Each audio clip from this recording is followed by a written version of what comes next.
我们在提取样本时都会事先筛选，也会尽量保证取样的精准性。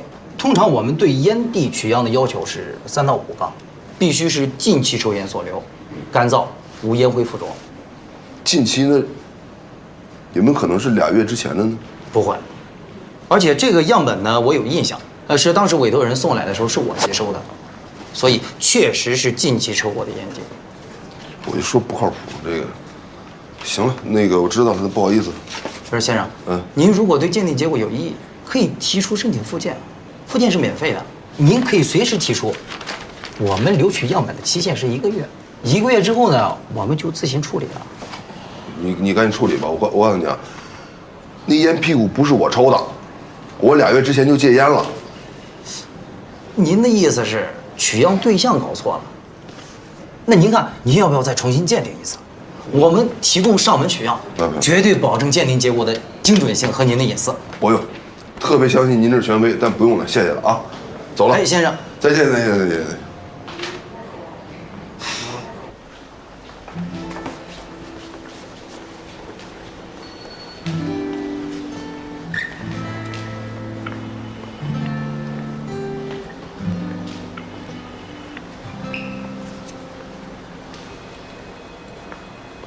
小韩，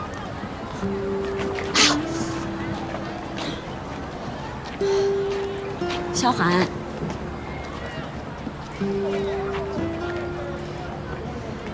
我们找个地方坐下来，好好聊一聊你之后的安排吧。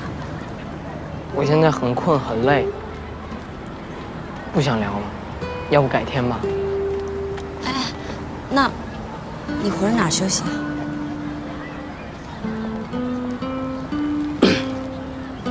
出了门，咱俩也不算是师生关系了，也不用事事都向你汇报吧。你说的对，出了校门以后，我就不是你的老师了，是你的朋友吧？你总可以跟朋友说说，那笔钱是怎么来的？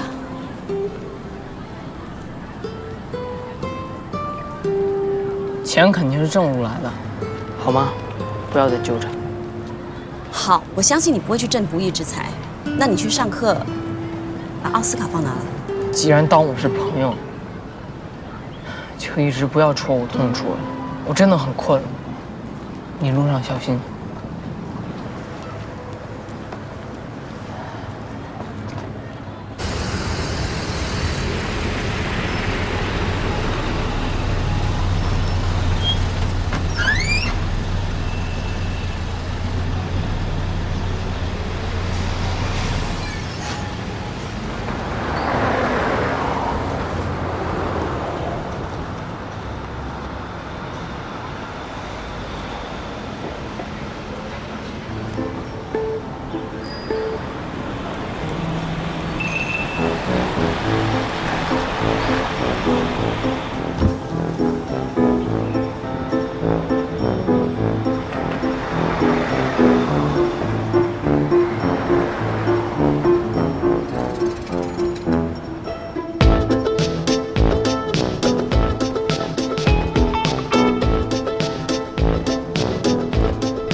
祝愉快啊！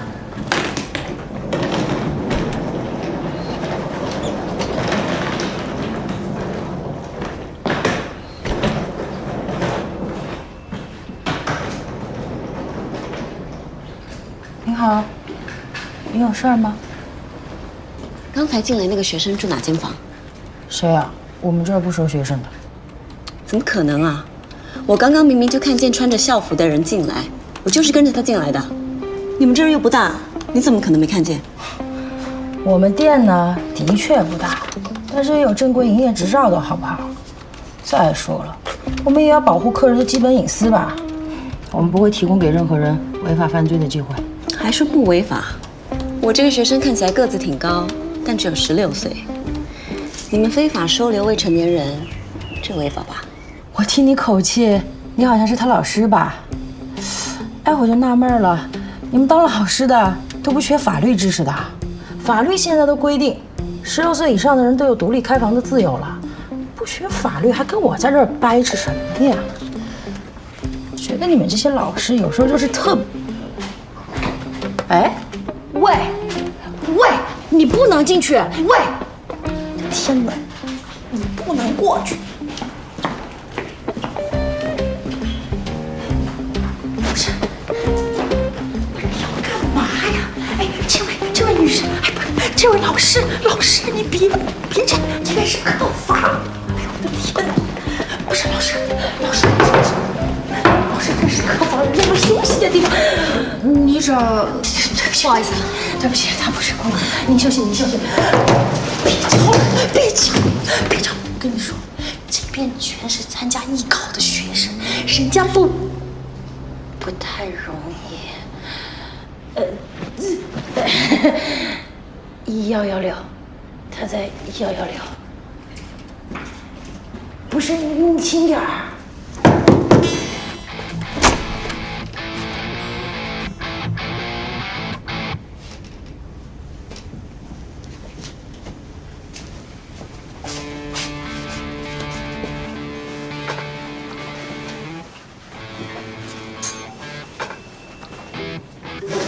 你怎么能住这儿呢？不住这儿，我住哪儿啊？这是我的私事儿，出了学校你就没权利过问了。你要是再这样，我以后不去上学了。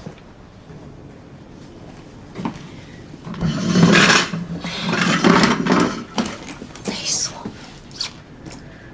你的狗呢？这能养狗啊？人都活成这德行，还养什么狗？卖了。你这么说，我就知道那笔钱哪儿来的了。难为你了。把东西收拾收拾，跟我走吧。我说了，你再管我，我就不去上学了。你想退学，还得先办手续，等学校批准了再说。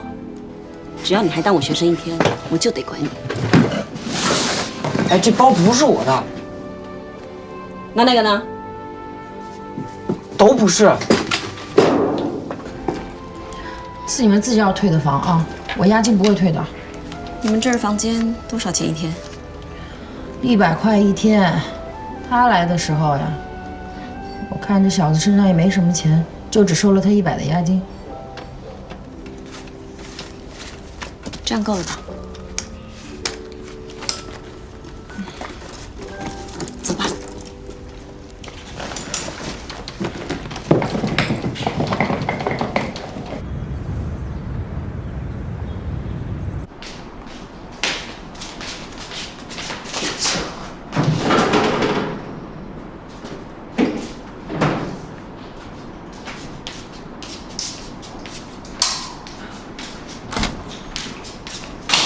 来，进来。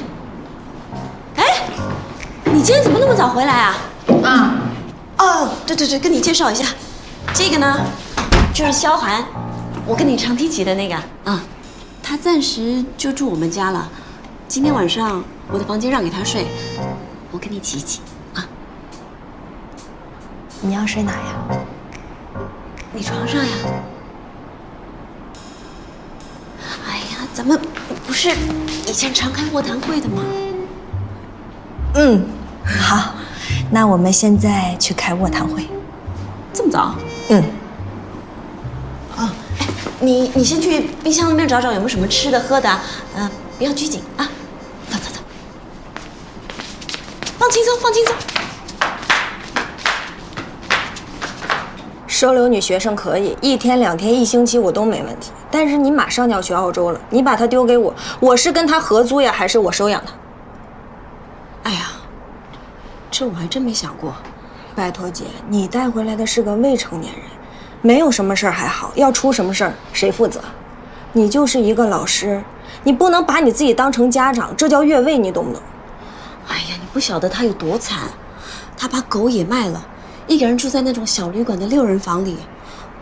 我不忍心看他无家可归，才把他带回来的嘛。把他带回来也不是长久之计。他虽然未成年，但你看他就是一个大小伙子，这天天咱俩进进出出多不方便呀。再说我睡觉穿的也不多，所以我才说我要跟你住一间，让他睡我的房间嘛。反正你在家里多穿几件衣服就好了，也别穿得太随便，是不是？这是我家，行，我明天穿棉袄，行吧？哎呀，我不是那个意思，我是不忍心看这么好的一个孩子平白无故的受罪嘛。你是他的老师，是于情于理你都得帮他，但是比他受罪的人多的去了，你帮得过来吗？而且你有时间还是多管管我哥。你哥怎么了？没什么，就是我觉得他，有一点不对劲儿，你多关注一下他。你别拿你哥来转移我的注意力啊！反正今晚好歹凑合一宿，我再想办法吧。小韩，怎么样？你吃点东西了没有？人呢？哎呀，都怪你！他现在无家可归，我好不容易把他找回来了，结果又让他跑了。怪我干什么？你应该怪他那2个爸。也是，他那2个爸，一个不靠谱，一个跑了。尤其他那个什么所谓的生父，居然搬出亲子鉴定，要撇清跟他的关系。你看那个鉴定书了吗？他说没有关系就没有关系啊。对呀，你干嘛去啊？我去找他。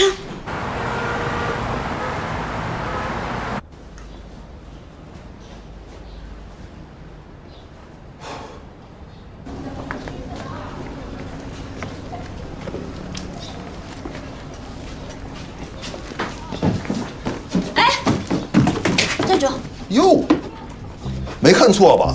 哪儿冒出来的这是？把证据拿出来。什么证据？亲子鉴定啊！我要亲眼看看上面怎么写的。我现在要出门了，我没时间跟你。我凭什么跟你汇报啊？你穿成这样是要出去约会啊？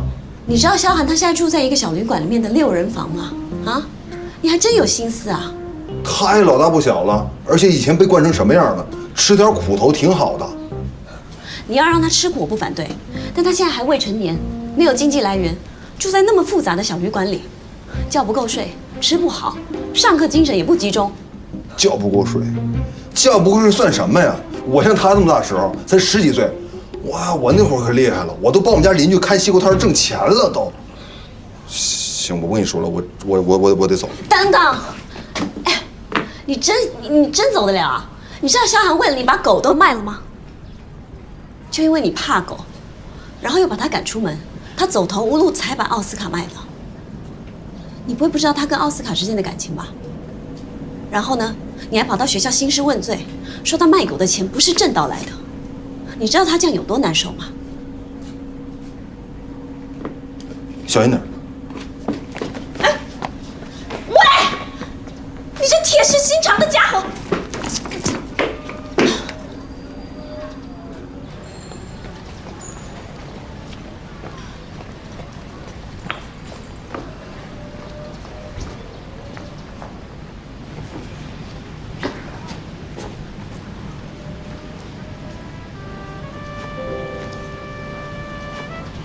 怎么，又良心发现了？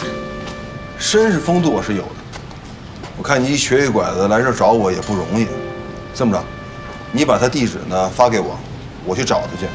您呢赶紧回家歇着去。我刚刚把他拉去我家了，结果又让他给跑了，估计是又回这个旅店了。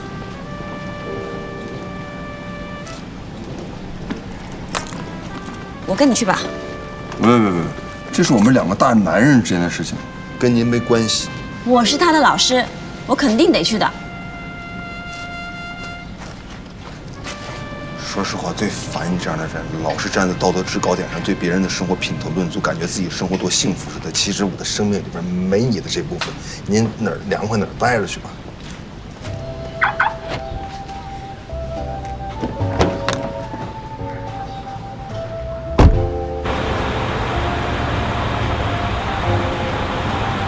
喂，郑队，我吴征。吴征，我跟您说一下，今天有一件特别急的事儿，麻烦您跟哥几个讲，今天晚上我就不过去了，不好意思啊，郑队。你开什么玩笑？大伙都到齐了，就等你了。不是现在还有什么能比你傅飞更紧急的？我正跟他们说这事儿呢。你架子也太大了吧？不好意思啊，队长啊，给您赔个不是，哪天我单请哥几个，千言万语就这一句话，对不起，拜拜了。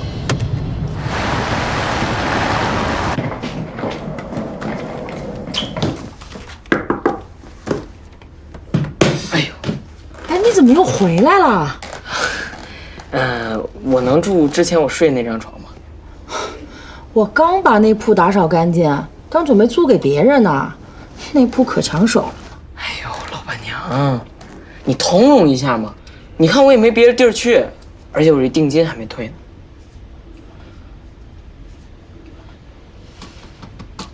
哎，行吧，行吧，行吧，给你继续住。谢谢。我跟你说啊，我不是看在你还算长得像我偶像的份上，哦，还有一点，你弹琴还不算难听，要不然我才不会网开一面。哎，谢谢，谢谢，谢谢。喏，办好了啊，还是那铺。好。哎，对了，小伙子，你会不会弹《加州旅馆》那首曲子呀？我不是点播啊，我就随便说说。行，回来我找找曲谱，主要那前面有一大段 solo， 我怕我弹不好。没事，你练着吧。啊，对了，防护设施给我爱护点啊，别给我弄坏了。啊，行。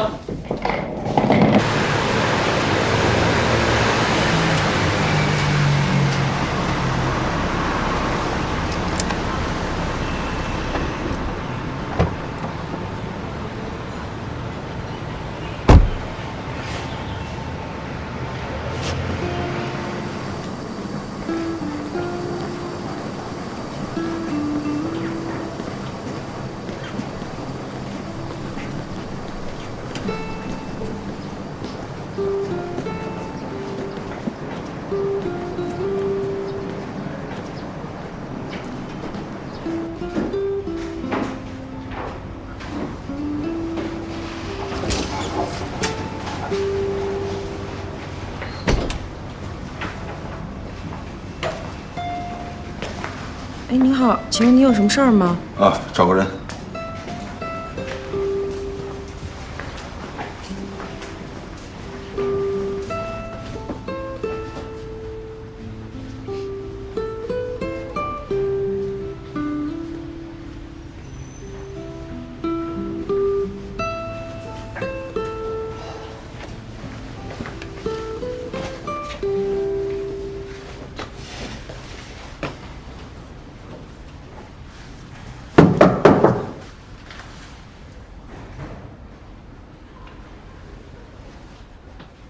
小韩，跟我回去。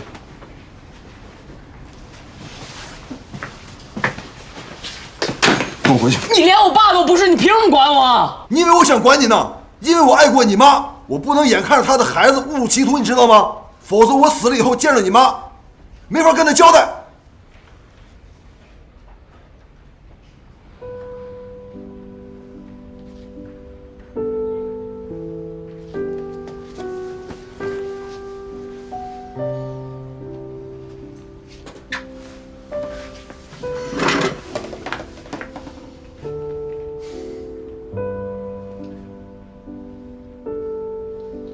前两天那个亲子鉴定书，我又去问了一下。当时费主任拿那个烟头呢，弄错了，那是你史飞叔抽的烟头，所以意思就是说，那份亲子鉴定呢是错的。那也只能证明我跟我史飞叔叔没关系，跟你不一定有。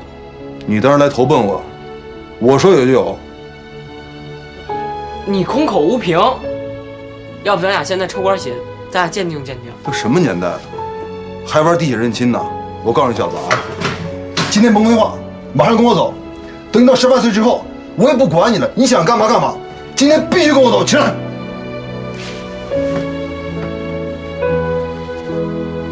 把东西收拾一下，收拾好了跟我走。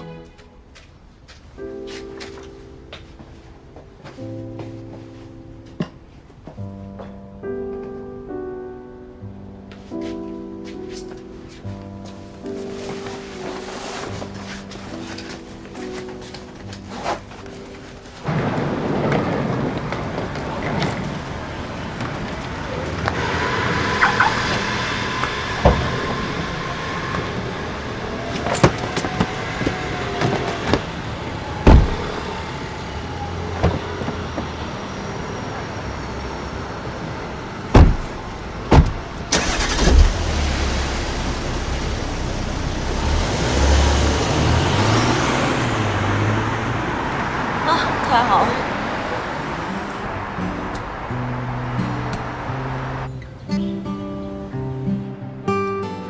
你确定了？怎么规定眼睛给他拆啊？你只要把同一边的镜片补到那副摔坏的墨镜上就行了。你这副墨镜啊，花了你不少钱啊。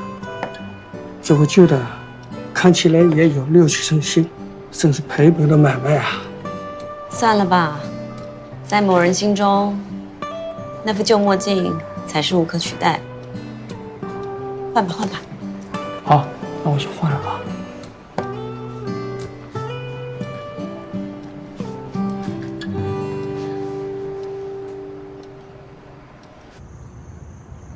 周先生，您先别激动啊。关于公司经营的事儿，我觉得您完全可以跟丁女士再深入的交流一下。交流？怎么跟他交流啊？他现在连我电话都不接，惹急了连儿子都不让我见。如果他现在只是想拿钱移民走人，没有问题。虽然说儿子见不着，但是公司至少可以保住。可是现在呢，他要的是两败俱伤啊！他现在接手公司1个月，公司好几个元老全被他开掉了。现在公司上下人心惶惶，大家无心工作，经营业绩直线下滑。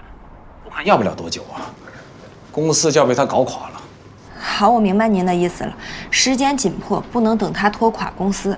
那我建议您多联系一些股东，赶紧召开股东大会，罢免丁方如的决策权。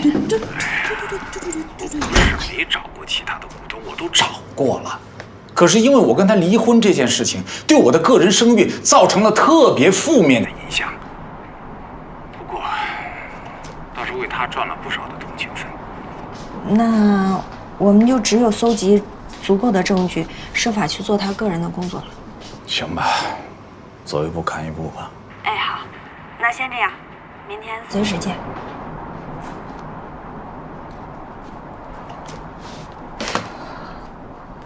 跟谁说话呢？还躲着我？嗯，秘密，秘密。哎，我妈是不是来过了？哦，对，你爸不是让你回家吃饭，你没回吗？你妈就把好吃的都送来了。哦，嘿，秀涵的事儿怎么样了？解决了。她去了她该去的地方。嗯。哎呦，吃饭了，吃饭了，吃饭。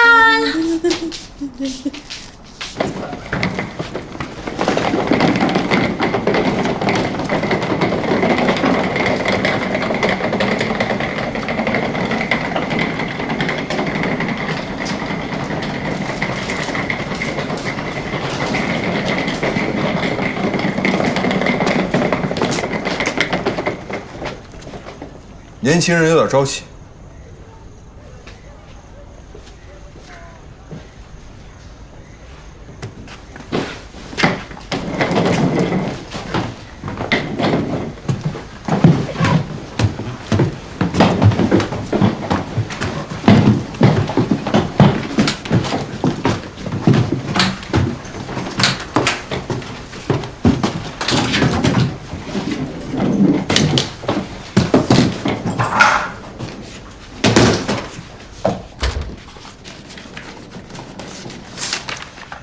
这是那亲子鉴定，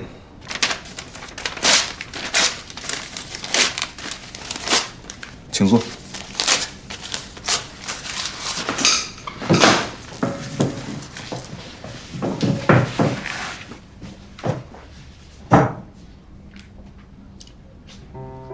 我先表个态，不管这份鉴定是谁做主做的，我都先得说声对不起，因为我没考虑过你的感受。有没有这份鉴定，从现在、以后还是将来，你都是我儿子，这点是毋庸置疑的。让咱们把所有的不愉快都忘了吧，和平相处以后。看你这么诚恳，我就暂时原谅你。不过我能不能给你提几点意见？头回当爹，经验不足，欢迎指正批评。你这个人吧，嘴硬心软，了解你的人呢都不想搭理你，不了解你的人呢都特别想抽你。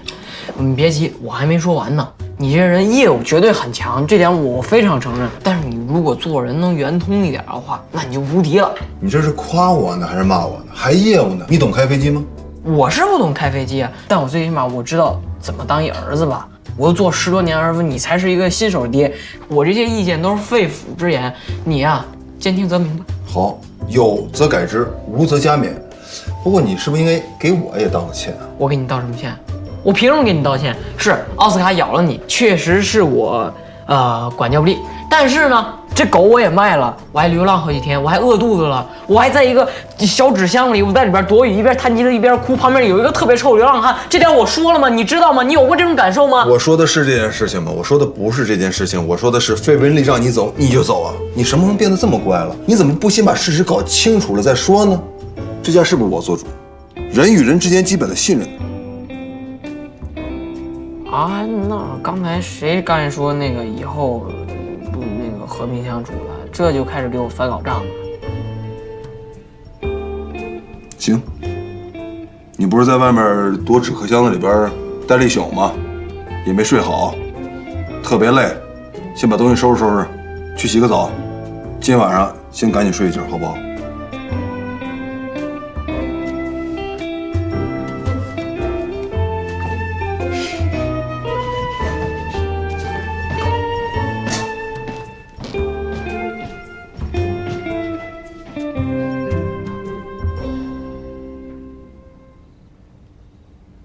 你妈说了，让你最近赶紧回家一趟。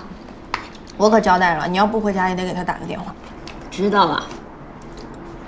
哎，你刚给谁打电话呢？我怎么听到丁芳如的名字啊？有吗？又想套我话？没门！那我有一条忠告要告诉你：离丁芳如远一点，她很危险的。没那么夸张吧？我最近在给周周辅导英语，跟他也算有了近距离的接触。他是有一点神经质，但那是因为他做了很多年家庭主妇，突然回归社会有点不适应，加上那个周周最近有早恋的迹象，他家里家外有点应接不暇了。你呀，看人就没有准过。我跟你说，那种看似软弱无害的人，往往才是最可怕的。每个人呢都有不为人知的一面，你不要蒙蔽了双眼，知道吧？如果有一天丁芳如咬你一口，你才能清醒，是吧？有那么严重吗？有，特别严重。咬一口。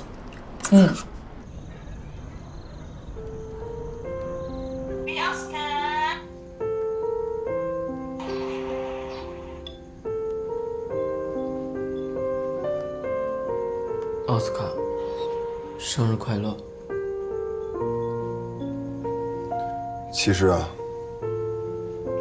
我特理解你失去宠物的心情。我小的时候养过一只乌龟，我跟它可亲了。我妈妈也就是你奶奶，那会儿是劳模，成天不着家。那只小乌龟每天陪着我，我有什么事儿啊，就跟乌龟说。哎，史飞叔不是你从小玩到大朋友吗？你怎么没朋友？他就一跟班儿。跟班儿？我说怎么那么让着？你别打岔，我快讲到关键点了，你听不听？听一听，你继续。有一天呐，我们隔壁的老爷爷呀瘫了，我妈不知道从哪儿听到一偏方，说喝乌龟汤能治疗偏瘫，她就把我那小乌龟给贡献出去了。啊！我放学之后我就回来找，我找乌龟玩儿，没找着，然后在隔壁爷爷家就看见乌龟啊，变成一锅乌龟汤了。哎呀，我当时哭的呀！我妈把我打了，那她头一回打我，我现在还记得那感受呢，就跟失去亲人一样。哎，你那小乌龟叫什么名字？闪电。你这闪电跟我奥斯卡的情况还真不一样。奥斯卡好歹是转让别人，我要真想他，死乞白咧的还能看看他。你这闪电真是不行。这闪电变成汤之后，我伤心好几天。后来你奶奶给我买了一航模，我就迷上航模了。你奶奶特别支持我，证明啊，我奶奶比你强。她知错能改呀，不像你老嫌我弹急了像弹棉花。哎，我听史飞叔说你年轻时候也玩过乐队，讲讲呗。嗨，都是过去的事儿，别听你史飞叔瞎说啊。他那是反例，音乐可以怡情，但不能当饭吃。哎呀，我现在算信了，你跟我妈100%有个混事。怎么讲？你劝我不要玩音乐这样啊，这个论调啊，跟我妈一模一样。我倒觉得人史飞叔那挺好的啊，靠手艺吃饭怎么不好了？行了，史飞那叫音乐，不说了。你明天还上学呢，你们老师都说你上课打瞌睡，赶紧睡了，啊。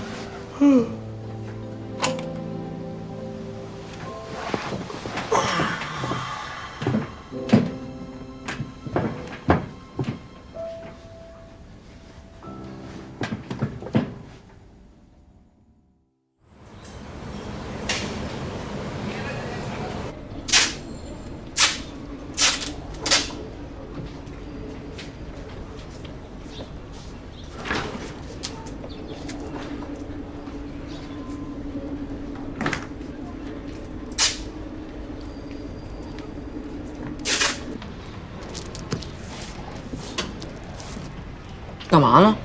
看不出来，狗窝呀，怎么样？多规整！一会儿在这儿开个前门，在这儿开个后门，完美。忙活了一早上。可以啊，又能装床又能安狗洞，哼，不错。我是谁呀？机长啊，这算什么呀？来，这钱呢，你先拿着。先把你那宝贝奥斯卡赎回来，要不然我这狗窝做好了也没地儿待啊。你脑子抽风了吧？伤口还没好呢，刚让人狗咬一口就让我赎回来，你想好了吗？我呀，还真就想好了，我不能当我妈那样的家长。既然奥斯卡对你重要的话，他就应该跟你在一起。这钱呢，如果不够的话，咱再想办法。先让奥斯卡回来是正事。不用了，我看就算了吧。咱现在这水平啊，也给不了奥斯卡以前的生活。他跟他那新主任挺好。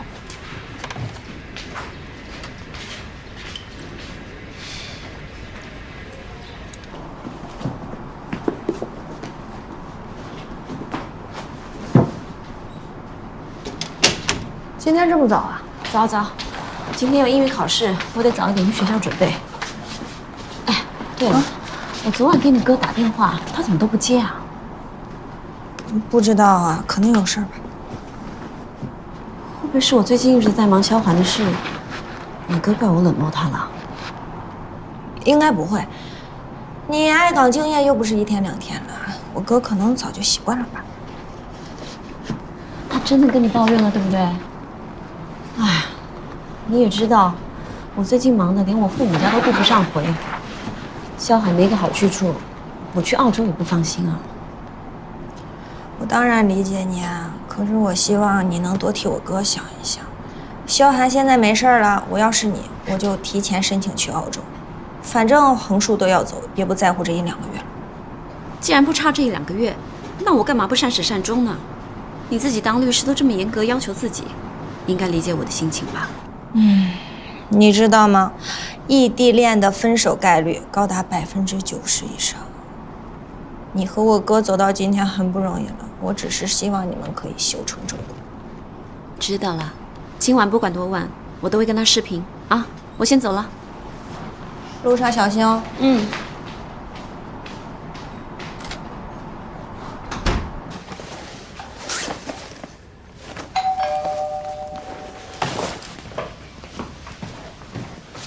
蕾蕾，哎，你好，老吴在家吗？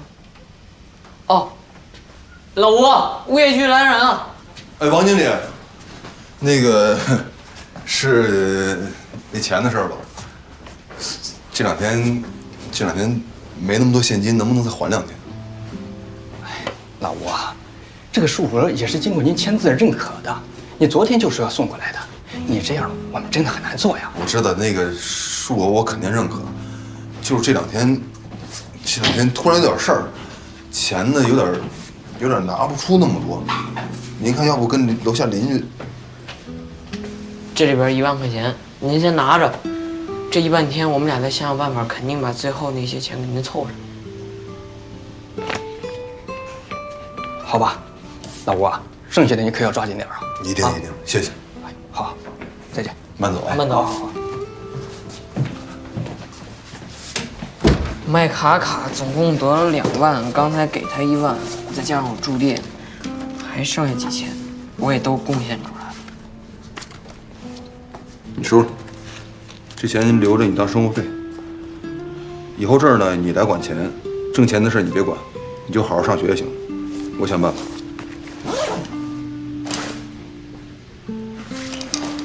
走了。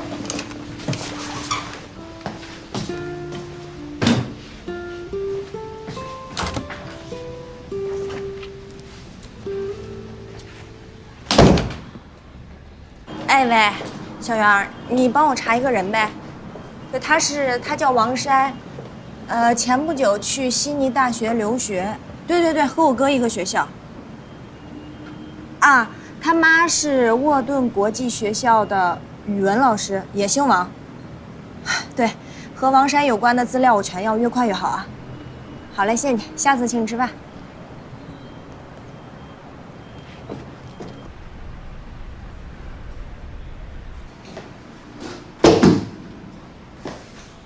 哎呦，吴大爷，您来了！您下次来提前通知我，我好铺好红毯迎接你。别挤兑我啊！我先向您为昨晚的事道个歉。昨天呢，我确实是有事儿，那孩子离家出走了，谁也找不着，又担心他有危险。后来知道他有消息之后呢，马上把他蹬回去了。你理解一下，毕竟是我跟肖薇的孩子嘛。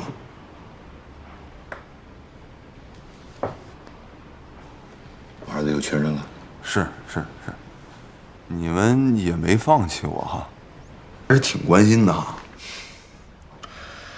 我什么时候放弃过你啊？组织上不光注意你的思想动向，还格外注意你的个人生活。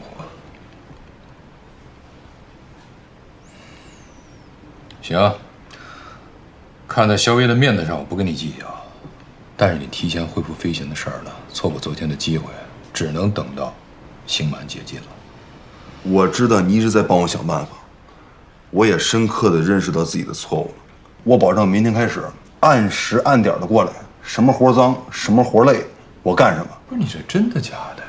你的话我怎么那么不爱信呢？你明天不会又找别的借口吧？明天等着看我脱胎换骨的表现吧，给哥们儿次机会。行吧，这样吧，一会儿还有一节培训课，你呢给我当助教，当个反面典型，现身说法，把你这次违规的切身体会呢跟大家交流一下。都懂。一会儿您跟那儿光辉伟岸的讲，我坐旁边给你当靶子。你正经点，什么靶子？案例教学，明白？刚才我已经给大家强调了，在执飞过程中严格遵守飞行手册的重要性。今天呢，我们有幸请到了我们公司的吴征机长呢现身说法，来给大家讲一讲不遵守规则的危害性。大家热烈欢迎。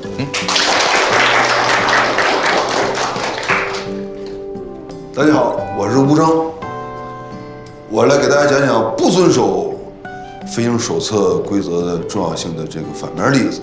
我是一个比大家早飞了15年的这样一个机长，你们都从航校毕业，应该知道学习开飞机是一个枯燥又很有挑战性的工作。我就不给大家讲这个条条框框了，给大家讲一个小故事、小例子。在好些年前吧，我大概比你们大一点点吧，也是刚飞没几年，在天上我们正进入巡航高度，现在就是比较安静的时间，旅客也都休息了。这时候乘务组的3号呢，就到机舱呢，驾驶舱给我送咖啡。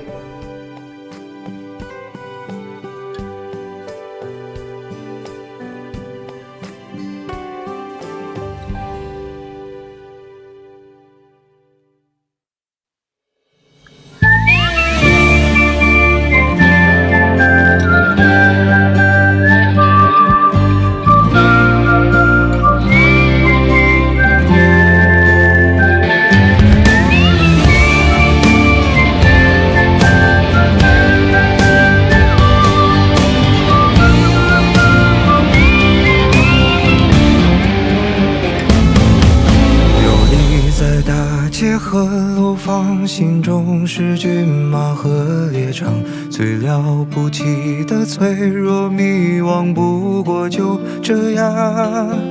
天外有天有无常，山外有山有他乡，跌了撞了心还是回老地方。有利于城市的同样，错过了心爱的姑娘，宣告世界的那个理想已不知去向。为所欲为是轻狂，防不胜防是悲伤，后来才把成熟当偏方。当所有想的说的要的爱的都记在心脏，行李箱里装不下我想去